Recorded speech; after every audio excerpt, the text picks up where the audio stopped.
혹시 창업을 꿈꾸시거나 아니면 이제 막 시작하셨나요? 그렇다면 말이죠. 여러분의 사업에 정말 강력한 날개를 달아줄 수 있는 비밀병기가 있습니다. 바로 청년 창업 세액감면인데요. 이름만 들으면 좀 복잡해 보이죠? 괜찮습니다. 오늘 저랑 같이 하나씩 제대로 파헤쳐보면 아마 완전히 다른 세상이 열릴 겁니다. 자, 준비되셨죠? 5년 동안 세금이 0원이다. 이거 농담 같죠? 근데 진짜입니다. 이게 그냥 희망사항이 아니고요. 청년 창업 세액 감면이라는 제도를 통해서 실제로 가능한 이야기예요. 아니, 어떻게 이런 마법 같은 일이 가능할까요? 그 비밀을 지금부터 하나씩 풀어보겠습니다. 이 놀라운 혜택의 정식 이름은 바로 청년 창업 중소기업 세액 감면입니다. 여기서 딱 두 가지만 기억하시면 돼요. 첫째, 개인 사업자든 법인이든 상관없다는 거. 그리고 둘째, 무려 5년 동안 내야 할 세금을 말 그대로 삭제시켜 준다는 겁니다. 엄청나죠? 여기서 잠깐 아주 중요한 개념 하나만 짚고 갈게요. 바로 감면이랑 공제의 차이인데요. 이게 완전히 다른 개념이거든요. 공제가 뭐랄까 할인 쿠폰처럼 전체 금액에서 일부를 빼주는 거라면 감면은 최종적으로 내야 할 돈 자체를 없애버리는 거의 결제 취소에 가깝습니다. 그러니까 100% 감면이다? 그럼 말 그대로 내야 할 세금이 그냥 0원이 되는 거예요. 이 차이가 정말 어마어마한 겁니다. 자, 그럼 첫 번째 관문입니다. 많은 분들이 여기서부터 헷갈리기 시작하세요. 이 엄청난 5년의 혜택, 그 카운트다운은 대체 언제 시작되는 걸까요? 흔히 생각하듯이 사업자 등록을 한 그날부터일까요? 정답은 좀 의외의 곳에 있습니다. 네, 정답은 사업을 시작한 창업일이 아니고요. 바로 첫 이익이 발생한 그 해부터입니다. 이게 왜 그렇게 중요하냐면요.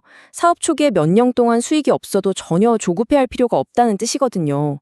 5년이라는 이 황금 같은 시간은 우리가 진짜 돈을 벌기 시작한 그 순간부터 카운트가 시작되는 겁니다. 이건 정말 창업자들을 위한 게임 체인저 같은 규칙이죠. 자, 이 타임라인을 한번 보세요. 훨씬 이해가 쉬우실 거예요. 2023년에 창업을 했습니다. 근데 23년, 24년, 2년 동안은 아쉽게도 수익이 없었어요. 괜찮습니다. 카운트다운은 아직 시작도 안 했으니까요. 그리고 드디어 2025년에 첫 이익이 났습니다. 바로 이때 2025년이 감면 혜택의 1년차가 되는 겁니다. 그리고 그 혜택은 2029년까지 꽉 채워서 5년 동안 쭉 이어지는 거죠. 정말 합리적이지 않나요? 자, 두 번째 관문입니다. 나는 창업했다고 생각하지만 세법은 아닌데요? 라고 말할 수도 있어요. 정부가 인정하는 진짜 창업의 기준은 생각보다 훨씬 까다롭거든요. 지금부터 우리가 빠지기 쉬운 흔한 함정들을 하나씩 점검해 보겠습니다.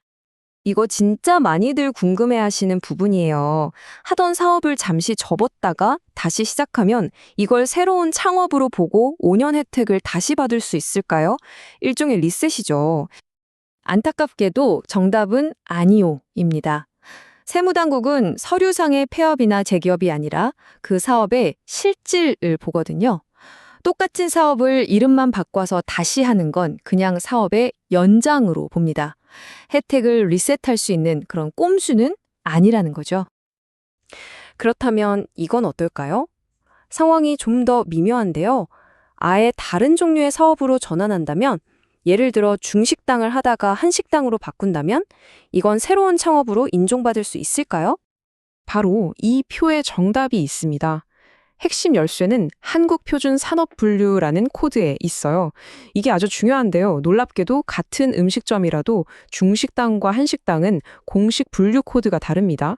바로 이 코드가 달라지면 세법에서는 이걸 완전히 새로운 창업으로 인정해줄 가능성이 열리는 겁니다. 정말 흥미로운 지점이죠. 이건 또 다른 흔한 편법 시도인데요. 남편 명의로 받던 혜택이 끝나니까 아내 명의로 똑같은 사업을 다시 시작하는 경우예요. 하지만 세무 당국이 그렇게 허술하지 않습니다. 사업자 등록증의 이름만 보는 게 아니라 그 사업의 실질을 보거든요. 그래서 이런 경우는 대부분 하나의 경제 주체로 판단해서 신규 창업으로 인정해주지 않습니다. 자, 이제 지리적인 문제로 넘어가 볼게요.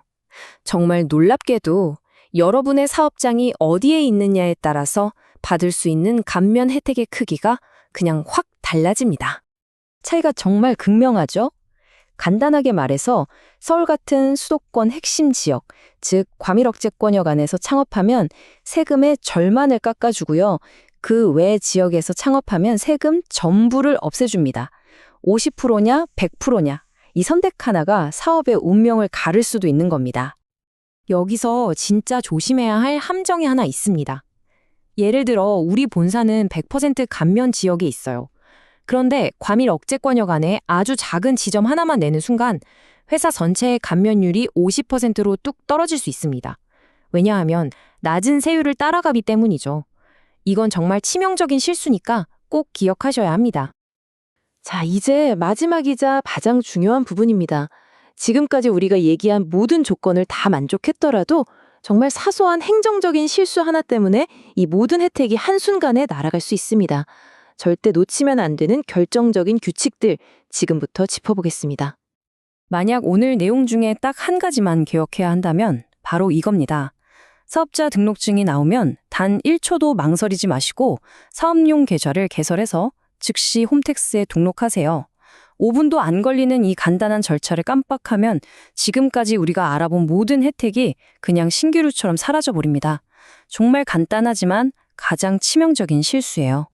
물론 이 혜택이 모든 사업에 다 열려 있는 건 아닙니다.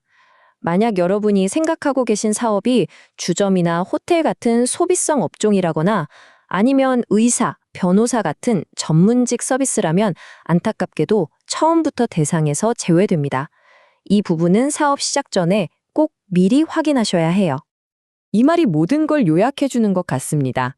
청년 창업 세액 감면은 분명 어마어마한 혜택이지만 그만큼 처음부터 제대로 준비하고 필요하다면 전문가의 조언을 구하는 게 정말 중요합니다.